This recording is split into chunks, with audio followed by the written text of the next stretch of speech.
radical meaning it's outside the norm of that's a difficulty, that's creating difficulties. How do we make that go away? That's so dominant. It's so ever present, that mentality.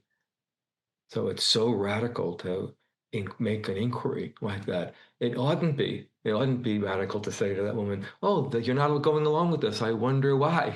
Like that seems like humanity 101 in a sense. So why? I don't always have the question, but it's partly a question, but the exasperation maybe. Why? Why is it so absent?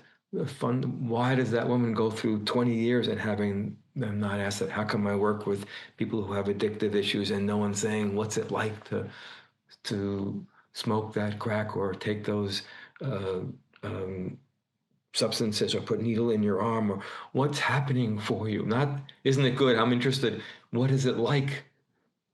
Yeah. What's the known? What's the experience? You're making a choice to have an experience. What's the experience? Right. Is it just so dangerous to ask a person that? Is it so threatening? Something. We're swimming in a sea of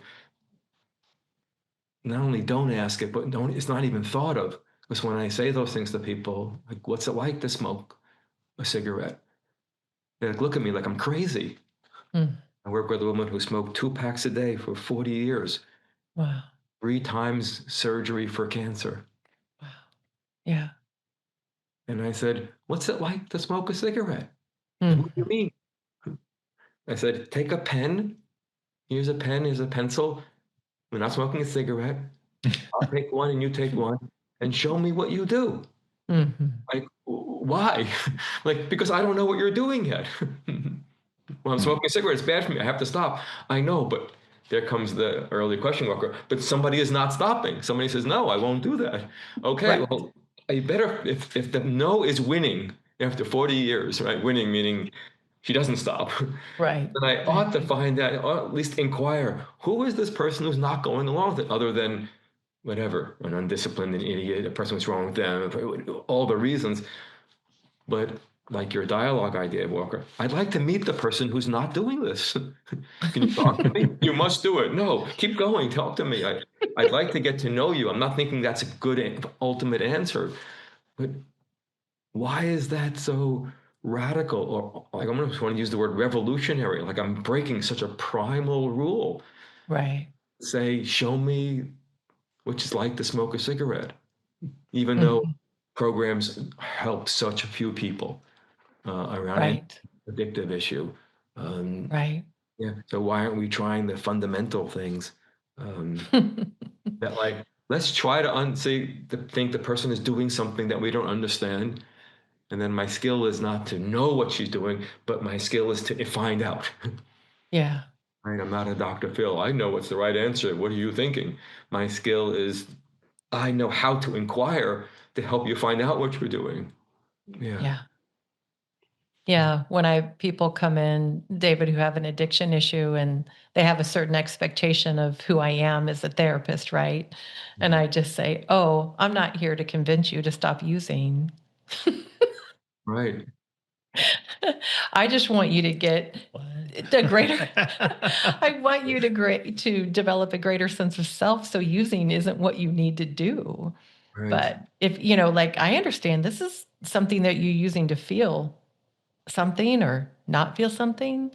Yeah. Like like, I just want you to get to a place where that's what you choose. Right. Yeah. I'm not going to shame you into it or try to logically convince you of the the detriments of it because you know that. So big. Mhm. It's so big. And then the culture around the paradigm, the healing idea, but the culture around, because if it's, I worked with uh, veterans of war that were on the street. Mhm, mhm. Wow. So then the culture around, even though there's some obvious things, there is something I went through that's overwhelming. People kind of know that, but they're still like, this person's gotten screwed up. There's still not a sense of how we hold as a culture Yeah. the experience of going to war and coming home is Right. not terribly intelligent. Yay, Right. heroes! All right, we have that part, and Right. then what about all this other aspect? So the whole culture is not saying, "Whoa, of course." How the hell would it be surprising that you're Mm. suicidal or wanting to use substances? What are we doing? How do we Mhm. handle this thing called going to war and witnessing and being part of violence or taking other people's lives? I mean, there's some people who know a lot more about that, certainly over the years, but the culture at large wants to celebrate the hero, which is good. But Right. I work with some people who are looked at as heroes. Oh my gosh, Yeah. what they go through. I'm thinking of so many people. I'm thinking of a man who lots of people appreciated. Mm. When he came home, he would take his child to a ball game. I remember he would say a basketball game. Mm. They would get seats to go to the basketball game, and he couldn't go in and sit next to him because somebody would might walk behind him, and he freaked out. So he had to have his back against the wall whenever he Mm. walked in a large Yeah. crowd of people. Yeah. Right? So then he couldn't go into the seats. He had to stay near the concessions with his back against the wall. My body's kind of doing that, so he'd walk around like that. That's not just a one-time experience.